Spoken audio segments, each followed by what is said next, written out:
Kaushik, I'm very happy to greet you here on our BDR podcast about sales, tech sales, and preparing BDRs for the career of uh, starting point of tech sales in companies, because probably some of them will grow then to account executives, and even some of them will grow to vice presidents as you at NVIDIA. So please share your journey, your experience, and how you got into sales, and how you became VP of worldwide sales and alliances at NVIDIA. Thank you, Max. Thank you for the invite. I'm super excited to be here today. Before I start, a couple of things. I am, just to be clear, I'm the VP of Worldwide Sales and Alliances for Ethernet switches, which is a product that is optimized for artificial intelligence on the networking side. Not all of the products, Yeah, so I don't want to NVIDIA take has credit all. for something I don't do. Yeah, Um, Secondly, the views in the podcast are obviously are all mine. Don't represent, the views of NVIDIA. So, about my background, I'm a fairly ordinary guy with, ordinary background, and I'm just very lucky and grateful that I found a career and a career path and a profession that I really enjoy. I grew up in a very small town in India called Ahmednagar, and I know you visited India a few times. So if you next time if you go to India, go to Ahmednagar, and I'll hook you up with some amazing food places you say it. there. What is the name of the town? Ananda Nagar? Ahmednagar. Ahmed. It's a place near Pune. Ah, okay, okay, good, Yeah, good. and it's a very small town with very nice people, and maybe if we both are in India together at the same time, we can go visit that place together. Great. Okay. Then So, how? obviously, go when I think a lot of the audience here come from very different parts of the world. And when I was growing up, when you grow up in a small town, the role that's played by your family, by your friends, by the ecosystem around you, your teachers, they kind of make sure that you take to heart a certain amount of precepts about what success looks like, what options you have in career. And they're very limited when or were very limited when I was growing up. And so the idea basically was that if you want to be successful, you either want to be an engineer or you want to be a doctor. And I didn't want to become a doctor, so I chose the second best thing, which was to be an engineer. But turned out that I realized that I was a pretty bad engineer. So thankfully I realized that, and from that place, I ended up at business school in Malibu in Los Angeles, which is obviously a very different world out there. And business school was very, a life changing experience for me. Met a lot of amazing people, had to put myself out there in the world. And one of the things that came out of the business school was just the idea that there's so much diversity and there's so much diversity of thought in the world. And so, coming out of business school, I had options of working with some large companies, but there was this idea of working with growing companies. There was this idea of working with startups that was growing in my mind, and it just kept growing and growing. And so I ended up working with a startup, and I accidentally actually ended up in sales, and I'll tell you a little bit about that. But since then I've worked with multiple startups. Some startups that were very early stage, where we were three or four people with no product, no funding, and grew that company. Some more late stage companies. My last two startups, one was came out of the Facebook team. We were focused on data and analytics. Did pretty well. Was acquired by Twitter. And then my last startup, where I was leading worldwide sales, was a networking startup, much more well-funded startup by Andreessen and Sequoias of the world, and that was acquired by NVIDIA about 3 years back. And for the last 3 years, I've been running sales and responsible for revenue strategy for the networking products at NVIDIA. Great, great. Thank you, Koshik. And let's try to understand the difference in between small startups and sales inside of them and big companies. So, what is actually the main things which distinguish these two approaches to sales? Yeah, absolutely. I think it's a great question, right? Which is, to me, you have to kind of think about the maturity of the organization, right? So when we think about startups or large companies, it's about the maturity of the organization. And when you specifically think about a role of sales, there's a lot of different definition of what a sales team or a salesperson he or she does. But really, to me, what sales does is it's a bridge between a customer demand and your product or service that you're offering. So, as you can imagine, the more mature the company is, the more lessons the company has learned, the more battles the company has fought, and the company has a much better understanding of who its customer is and how well their own products and services fit into the market and the ecosystem. And so the way sales will work in a large company versus an early stage company is fairly dependent on the company's understanding of all these things, the product and the organization and things like those. And so when we think about startups, for example, I think of startups in four different buckets, right? There are the very early stage companies who I can say like haven't figured anything out yet, right? There are like 0 to 1 million ARR because I know that BDR Academy focus a lot on SaaS and subscription. So I'll talk more in the subscription world, right? When you are in the 0 to 1 million ARR, you really don't know anything. Your product is not ready. You think the product is ready, but it's really not ready. You think all the customers are going to love you, but you don't know whether that's going to happen. You have no tools, you have no reference customers, nobody knows you. And so there's a lot of ambiguity and there's a lot of uncertainty.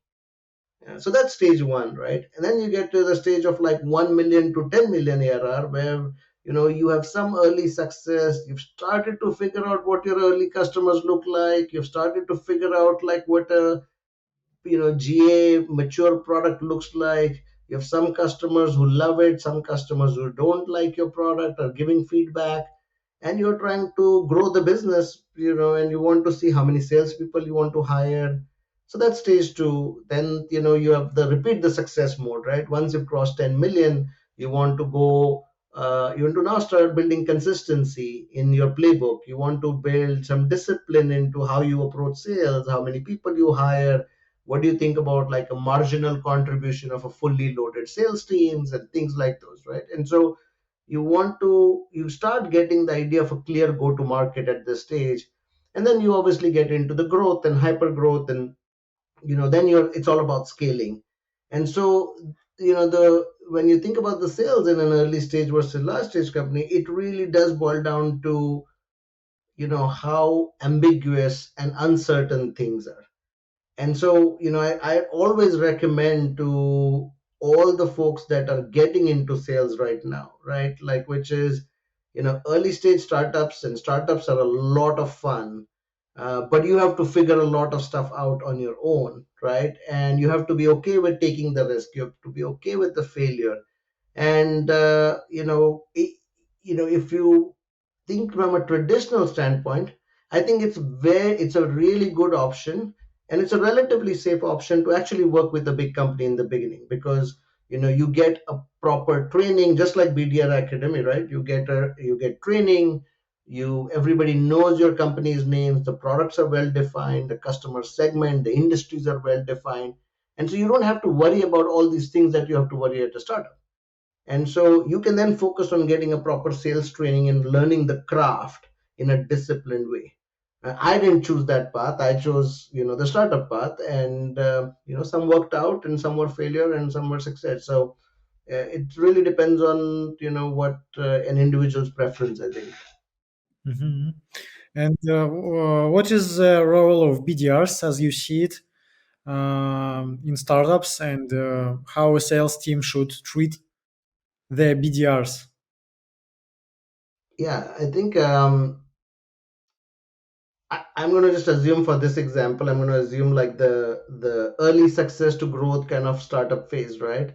To me, whenever I build teams, BDRs and the BDR SDR team, it's one of the most important teams in the company, especially in that stage of the startup, right? Because when you have early success, you usually have early success through inbounds and referrals, and that can lead to false positives within the organization where people think that, oh, like we have few early customers and we've got introductions and this will just happen. And it doesn't happen in most cases, because the leads dry up. Then suddenly one day everybody wakes up and says like, oh, we need a leads database. We need to go figure out how to have a repeatable demand gen process. How do we get opportunities in the pipeline? And this is where I think the BDR team becomes very, very, very important, because your marketing team has just started to build out a database. You have few account executives. And so to me, the role of the BDRs at this stage of the company is to help create demand, is to help you build the pipeline, is to be the first interaction with the customers and really give valuable intelligent feedback back to the sales organization, to the product organization, to the marketing organization.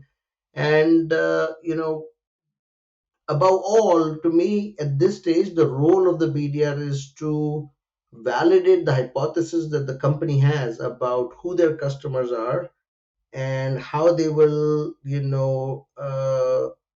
take the product that they're trying to sell.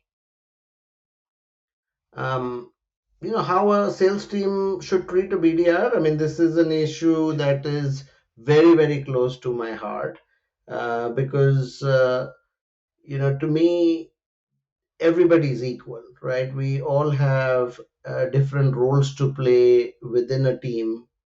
Just like think about soccer, right? The strikers get all the glory, but the strikers won't be able to be successful unless there's a solid midfielders, right, who are serving them the balls. And to me, the BDR team is such a critical part of the sales organization, to be able to actually build the funnel, a repeatable funnel. But unfortunately, they in a lot of places I've seen that they're not treated equally. They're treated as just meeting setters. I've seen account executives treat BDRs more like assistants to go do like the work of like do the entry for me and do that for me and set up them, set up like manage my calendar. And I think it's very important for all the managers and the sales leadership along the chain in an organization to keep an eye for this, right? Because I think, again, a well run BDR organization is the only way you're going to get predictable revenue. And I think everybody likes to be treated with respect. And I think it's very important that we give the young, a lot of times, don't want to assume, but a lot of times, BDRs tend to be folks who are younger and who are just starting out in their careers. And it's very important that we give them a great experience and give them a lot of empowerment. And what do you think is a good BDR, and what skills BDRs have to develop in order to be very demanded and very needed for make all companies compete to get this BDRs? Yeah, I think, to me, like the BDR team, like anything, right? Before I talk about like the skills, I'll talk about like what a good BDR or what a general good sales rep looks like. And again, this is also a point that is very important to me, because especially your audience is worldwide and they come from diverse backgrounds. Unfortunately, for a very long time, in America and a lot of, I would say developed countries, there is a very stereotypical image of what a sales rep looks like. And people have this notion that, sales is all about art. it's an inborn natural talent, and it's something that you can't just learn. You have to be an extrovert, you have to be a type A person, you have to take customers for like big steak dinners, and you have to take them for golfing, and that's the image that people have. And some of it is true. But I'll give you my example. When I decided to take on a when I accidentally did stumble in my sales career, like my professors was like, no, like, don't, are you sure you want to do this? Because English is not your first language. You don't know the cultural aspects. You don't come from America, you don't really understand the cultural aspects, and that's very important in sales. And I still did sales, and I think that it's changing. But diversity in sales is very important. It's very much needed in all different dimensions. Diversity of thought is very important. And I want to tell everybody who's kind of looking at, like, like, hey, I've seen salespeople like this. I don't fit in. I don't look like a salesperson. No, like, everybody can be a great salesperson. You just have to work on it.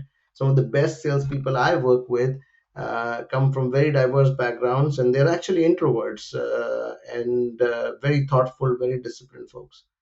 So to me, like, the definition of a good stereotypical BDR or salesperson is what we define, and what we can make of it. I think specifically about skills. A good BDR, to me, she's optimistic. She has energy. She has the hustle, right? She's disciplined.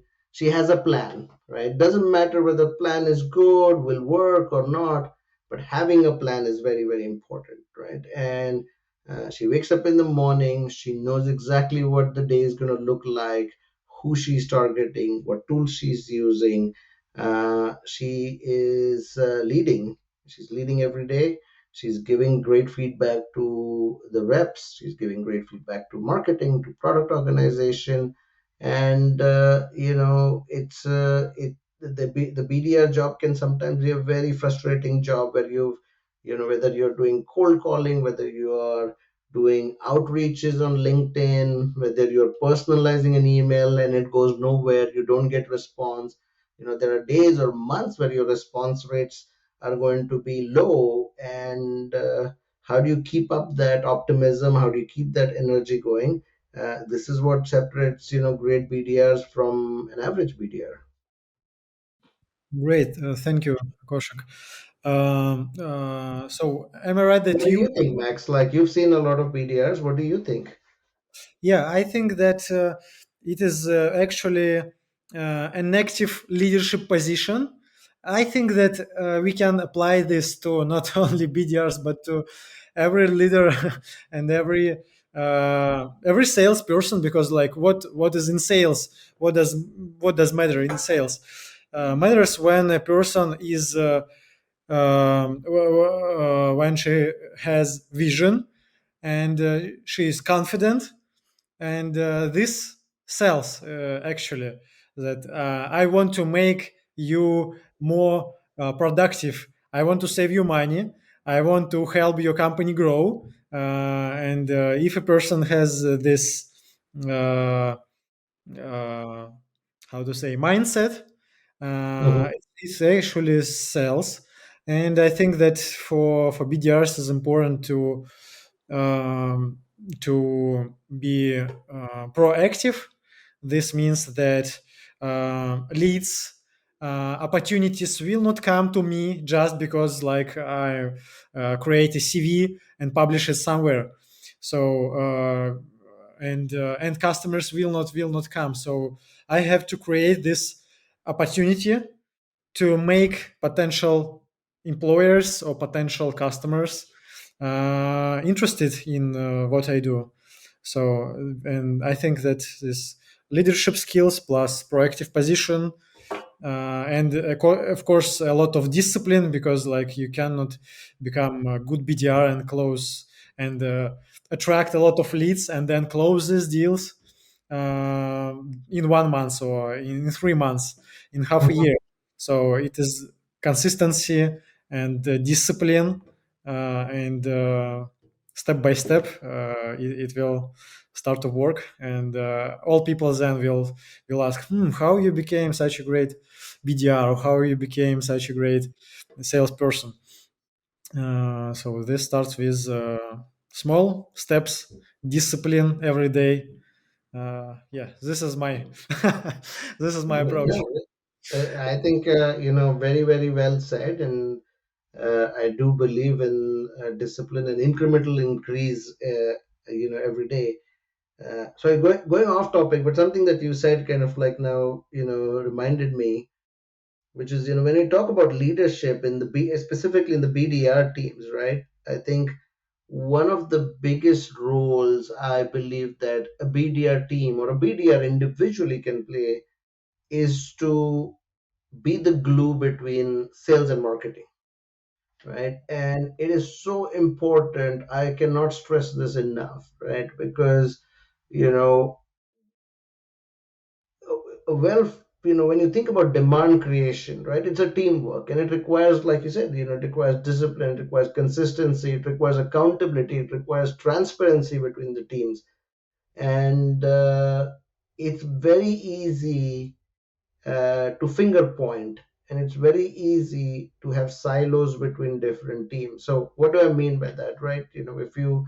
If you think about a funnel, right, and let's say there are marketing organization has worked hard, they believe in a hypothesis, and they've given you 1,000 marketing qualified leads, right? Which is they believe that this is the criteria that we should go target. Now, the BDR team will start working on them. They'll call it the sales qualified leads, and out of 1,000, the BDR team will say like, oh, 700 not ready or not good or whatever the reasons, and 300 are the sales qualified leads. And then they'll get, let's say, 30 meetings out of those. Now, all this is perfect if this works this way, but that's not how real life works, right? Real life works like this, which is from the sales side, the sales leader has pressure. Maybe the numbers are not there, the pipeline is not there. Well, why is the pipeline not there? Oh, we don't have pipeline because we don't have enough opportunities. Well, why don't we have enough opportunities? We don't have enough opportunities because we don't have enough new meetings. Why don't we have enough new meetings? Because the leads that marketing has given us are not great, and they think they've given us a lot of leads, but they're kind of useless. That's how sales will think, and marketing will be like, we worked hard, uh, these are really good leads, the sales team is lazy, or they're not good enough, or they're inefficient, and they just don't know how to convert them into meetings. And so very quickly, like, this all boils down on the BDR team where everybody is blaming each other. And so when you talk about leadership on a day-to-day basis, it's not some big leadership. Taking these things and helping break down silos and work together, I think is super super critical. And by the way, like tools, like using great tools can actually be very very important and break down the silos.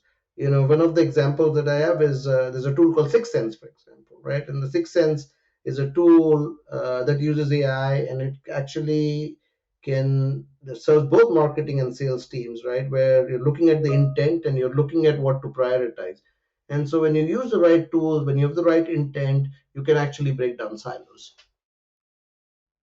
Yeah, and we are going to like how BDRs usually how the uh, productivity is measured. So can we say that like a BDR has to do a specific number of actions, or how to understand inside of an organization that this BDR is underperforming and someone is great? So how do you measure BDRs performance? Yeah, I think I look at performance measurement goes hand in hand in a lot of places, not just for the BDR, along with motivation, right? So it's the sales leadership and the organization's job to first create the right environment, create the right motivation, beyond obviously the intrinsic motivations of life, and you want to have a good comp plan and you want to make good money, all of those things. But really tying the work that the BDR does the team does, to the bigger cause, to the vision of the company, making sure that they understand that we take the time to actually work with them to understand that the work they do, how does that translate into the bigger cause of the company. I'll give you simple examples, right? If a BDR set up a meeting 9 months back and then 9 months later a deal is closed, a lot of times people even forget to acknowledge the work that the BDR did in the first place to get that meeting, right? Down the line, people will take credit for the deal and the sales cycle. And so it's important for that simple acknowledgement.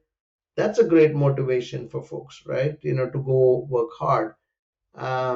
If it's a particular industry, the impact that your product has made in the industry, the BDR would go home, he or she, feeling good about like the meeting they've set, right? And so I think motivation is important. Once you've actually created a good environment that's productive, then the question is like, how do you actually measure performance? And I've tried and I've made mistakes throughout my career. I've tinkered with a lot of different metrics to go figure out the performance. I've tried just pure number of meetings. I've tried things like, well, I've made it sometimes I made it super complicated where I tried to tie it with the ultimate revenue, and then it just became like a problem where how do you kind of like associate back to the meeting that was said. But I think over the past few years, I think the one metric that I really like, that I measure the performance, that I feel is tangible and very clear, is the number of good or excellent meetings that are set. And so I have a system that I've used for a while now, where essentially every week on the forecast call that I used to have, or I have now, is the BDR team will come. They get the first 10-15 minutes of the forecast call. They will talk about the meetings that were set that week, and they will also talk about, and the reps, the account executives, will talk about the meetings that happened that week. And the BDRs might, set up 15 meetings, but the account executives score those meetings as excellent meeting, good meeting, okay meeting, and a bad meeting. And you have to work with your own company and your own teams to set what is a great meeting, what is a excellent meeting. But once you're actually all on the same page, it's a great process, because then everybody's motivation is at the right place, which is to go get good meetings and be honest about, hey, if the meeting's not good, let's give a quick feedback. So that's the metric that I have used quite a bit now to measure performance of BDRs. Hmm. And when we met together, you said that like you want to talk about leadership philosophy also. So, what is your leadership philosophy? Maybe it's somehow connected to what I said about being proactive. Yeah, it absolutely is about being proactive, because to me, career progression, for most people, and it's right or wrong for a lot of people, people think that the career has progressed if they get into leadership roles, or when they get into leadership roles. um, a lot of times, you start leading even before you're a leader. If you start leading, you will become a leader. Um from a management or leadership philosophy, I don't have that many philosophies actually, or any particular kind of way of doing it. I think it's dynamic. One, you hear a lot of talk about like lead from the front or lead from the back, the leadership styles. um, I think you just have to do both. I think it depends on the situation. There are times where uh, I prefer to just sit back and work with the team, and I trust the team to go execute. And if they need anything, I'll be there. And there are times where you have to use your judgment and say, no, I want to lead by example. I want to be in front. I want to help directly. and I want to work with the team on that. So I think it depends on the situation. Um, I have a couple of pet peeves. I when people call themselves a leader, it just doesn't sound right. You're a manager. Other people have to call you a leader. You cannot call yourself a leader. I see that all over, social media and all that stuff. Like, people have to call you a leader. You cannot call yourself a leader. I think you have to light fire within people. It's very easy to light fire under people, especially when you are in a management role and a lot of people reporting to you. It's easy to go do that. And then my other big pet peeve is when people introduce, their team members. People say, "Oh, this person works for me. This person works for me." No, and I've made those mistakes. Like, no, like nobody works for somebody. We all work together. And I think once you kind of really start thinking that way, I think your management style changes. Within that, right? Um, and I think from for the BDR perspective, especially folks who are younger, and when we talk about leadership, and we can talk about like career progression, Mhm, mhm. How in the they same progress vein, right? in their career, how Sorry. they how they progress in their career. Yeah. Uh, what is their career trajectory for BDRs? Uh, so, in my opinion, it is like account executive, manager. No, what are your thoughts? Yeah, I think, I mean, obviously, that's one of the most common paths, right? Which is you become a BDR, you demonstrate success, uh, and you become account executive. Then, you can go into sales management, or, I have a lot of friends, people I highly respect, who had opportunity to go into sales management, but just because you are an amazing account executive doesn't mean that you want to become a manager, or doesn't mean that you might have the skills to become a manager. I think those are two different skills. But I know some of my friends who are so happy and they're doing so well by not taking management jobs as well. And so it depends on what people kind of aspire. I always tell people, go try everything, and if you don't like, nobody's going to put you in jail. Like, you can always do things that you enjoy. Um, but again, I think one of the things that, if you think about career progressions, I've also seen, by the way, BDRs, come from technical backgrounds, become SAs. I have seen people go into business development roles. I've seen people go into product marketing roles as well. So obviously, the account management to sales management is probably the most common path. One thing that I've seen, that I always tell folks is, again, if you want to be a leader and if you want to grow, start leading. Don't worry about getting the job and then I will do it. And a lot of folks, um, are not wrong, but there is this impression that if I do my job right, good things will happen and I will get promoted and I will get into leadership position. Um, Doing your job right is the baseline, like that's expected. But where people get picked for leadership position and progression a lot of times are the people who go above and beyond, right? Are the people who do their job well, but you can see that they're helping others. Beyond their time, they're actually helping new people come on board faster. They're actually working with different departments to give feedback. They're doing proactive work, thinking like how their manager thinks, their manager's manager think. And so we might have two BDRs. They both are doing really well. They both are setting equal number of great meetings. But the BDR who has demonstrated everything above and beyond the job, she is going to get picked, because that's what leadership is, right? Is that you do other things, you go help others, and you demonstrate that you have a good understanding of the business. And so I think that's very important when you think about career progression as a BDR.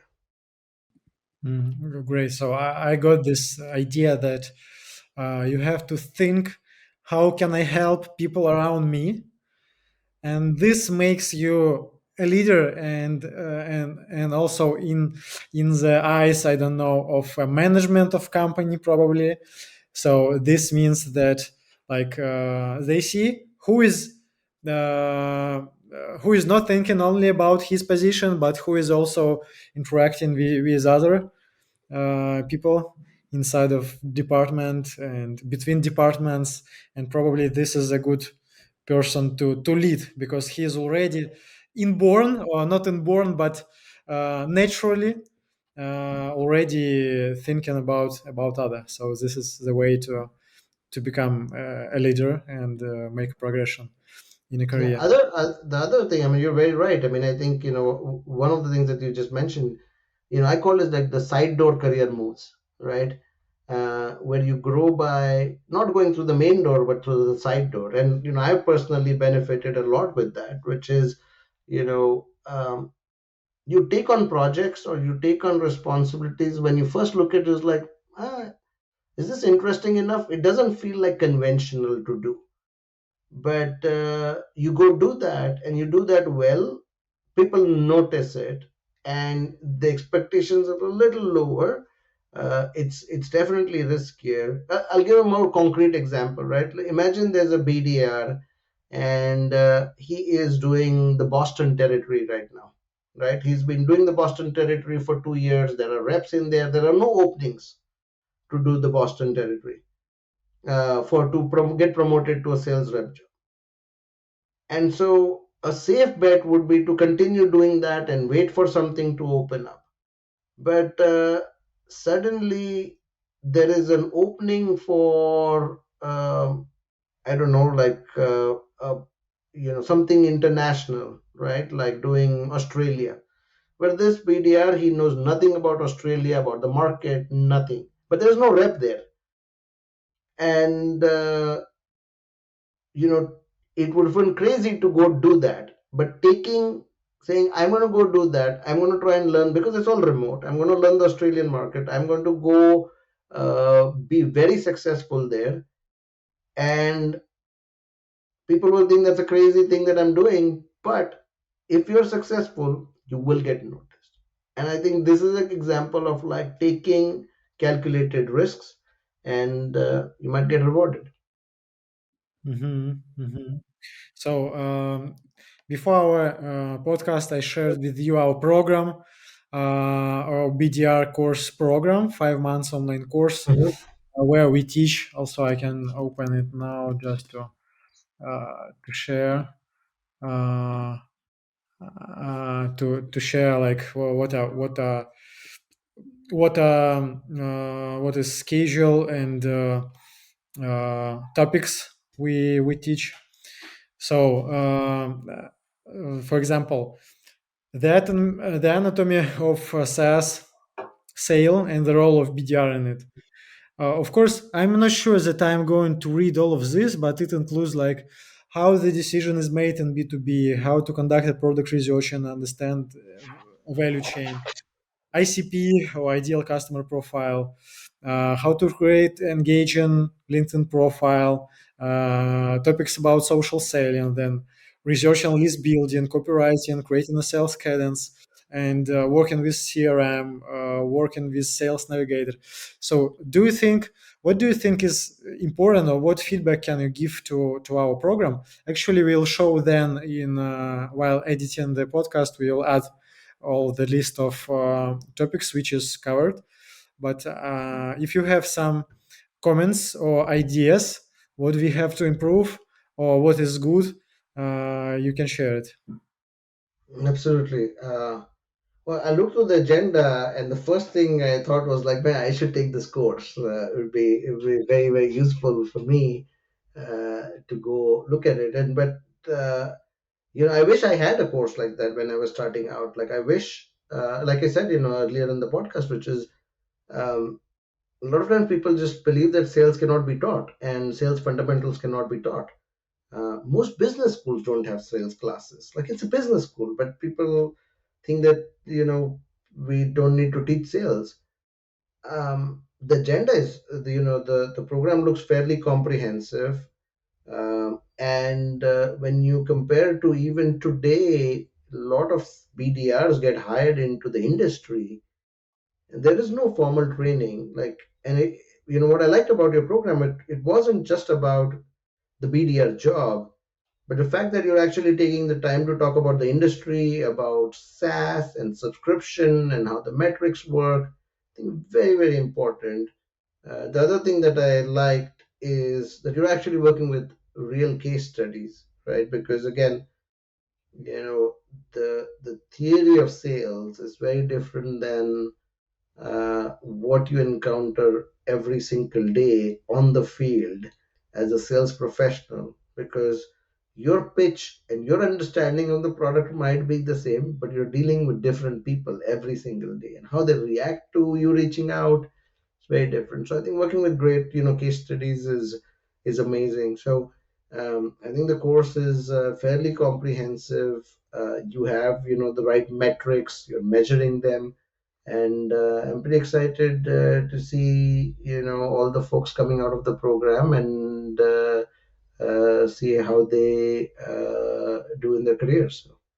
And yeah, the interesting part is that we implement the same skills inside of the program which are needed to work as a BDR. We implement this in order to make aspirant BDRs find their employers. So Hmm. they, for example, they choose a niche or vertical or industry where they want to progress in their career. They create a list of their potential employers. They study this topic.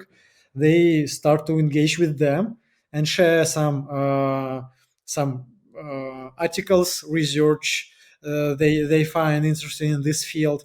So actually, like the same job you do while you work as a BDR, you do to find a job, to create connections with potential employers in some specific niche or industry, and practice it in order to during the course or after the course to find the job. So this is like something which distinguishes us from usual online courses when you just learn something, but then it is the most hard thing to after you completed the course to find a job.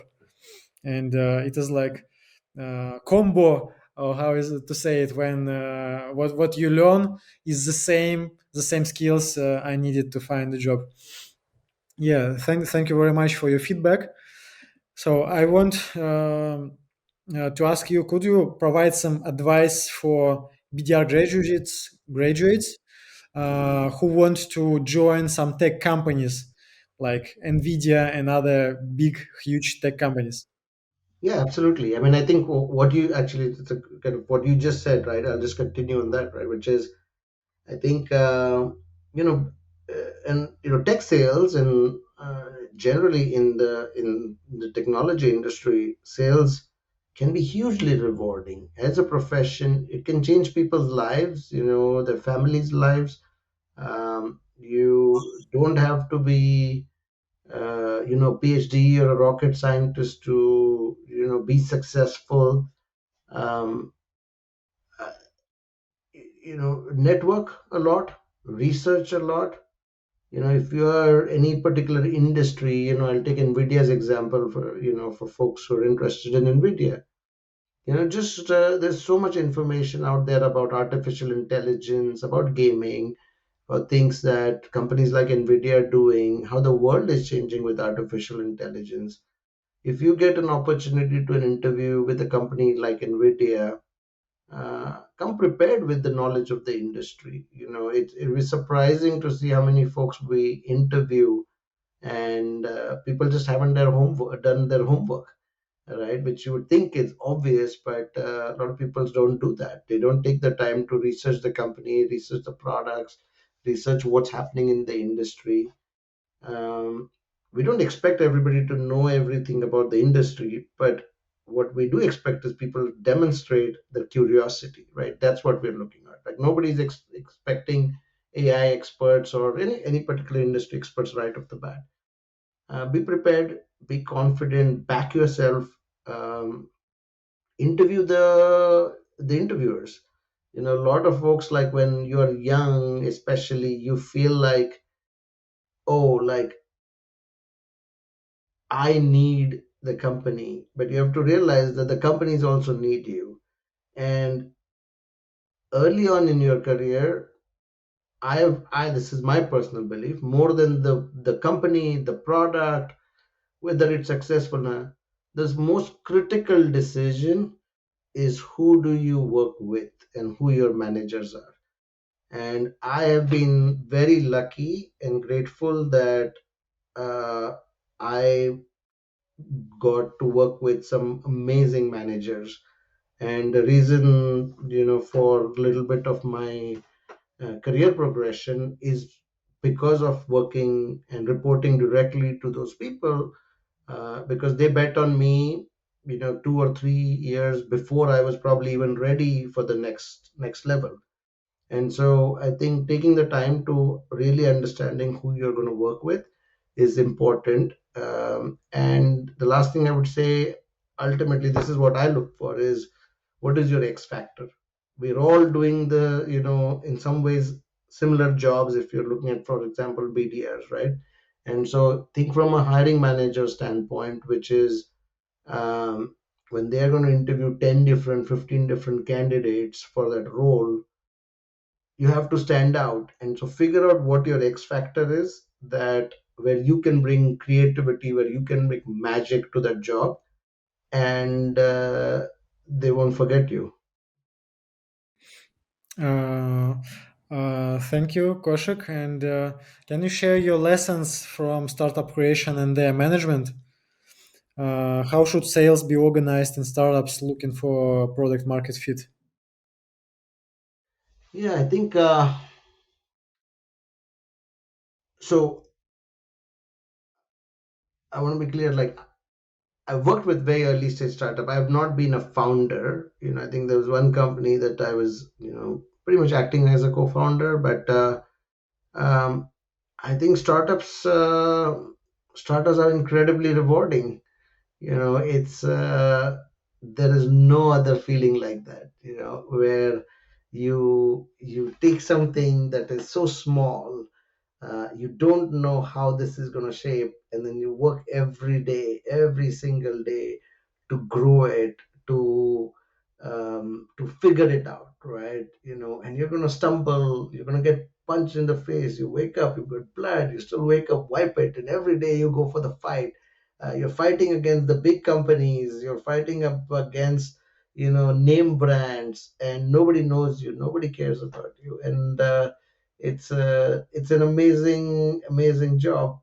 Uh, it's it's exhausting, sometimes doing that, but the growth is fun. A lot of times when we think about startups, people think about the success stories, right? People think about like the YouTubes and the Facebooks and the Twitters of the world. But they were all startups at one point. There's a lot of failures. There's a high percentage of about 97% of the startups that start go nowhere, right? And but it is it's a journey, and I always tell people that you have to kind of work at startups few times to really see if you enjoy or not. I think the management of the startup, like I said again, like depends on the stage of the company. When you are the first 20 people, it's like family, the culture. You're building the first kind of product, you're building the culture of the company. And then you have to be very careful, like who the next set of 30, 50 people you hire. How do you maintain the same pace, the velocity, the execution? That stage, one bad apple can change the culture of the company even before you realize it. And so you want to be very, very careful doing that. In parallel, you start building the sales organization. One of the things that I always tell founders is, hire in one region, hire two salespeople early on. And a lot of people do this mistake of they hire two regions, like, let's say the West Coast, East Coast. I always recommend go West Coast, go hire two people in the same locations, because unless you do that, you don't know if you're not performing, if the problem is with the product, the market, or with the salesperson, right? And so, you start doing some of these things. When you start building the sales teams, you want to watch out for false positives. A lot of people will give you advice to go into verticals that you're not ready, like federal, or go try and sell a deal to Goldman Sachs or Bank of America. But I always give the analogy of, like, you want to make sure that you understand that your startup, do you want to hunt a rabbit, do you want to hunt a deer, or do you want to hunt an elephant, right? If your stomach is this small, there's no point hunting an elephant right now. Go for the rabbits. As you become bigger and your appetite is bigger as a company, go, do the deers and then the elephants, right? And so you want to be very, very clear about who you're targeting, what the organization's appetite is, and then you build the sales force based on that. Great, Koshik. And can you share your last thoughts or give any last word of advice for our students and for our audience? Absolutely. Well, first of all, Max, thank you for the invite. I enjoyed it, and I hope you did too. For all the students out there, you can find me on LinkedIn. Happy to help in any way I can, or if you want to run something my way, send me a message. Um, you know, kind of feels weird, giving advice, because, like I said, I'm also figuring it out, like all of you guys, every day, about careers and the job. But I think nothing beats hard work. There's a lot of talk about work smart versus hard, but nothing beats hard work. Nothing beats discipline. Nothing beats consistency. You cannot improve anything if you can't measure it. So be, in your everyday life, try and measure as many things as you can, so you can improve it. And enjoy the game, get better at it. Put yourselves in the right position by taking calculated risks, and the score will take care of itself. And other than that, good luck and have a lot of fun doing what you're doing. Thank you very much, Koshik. Thank you, Max.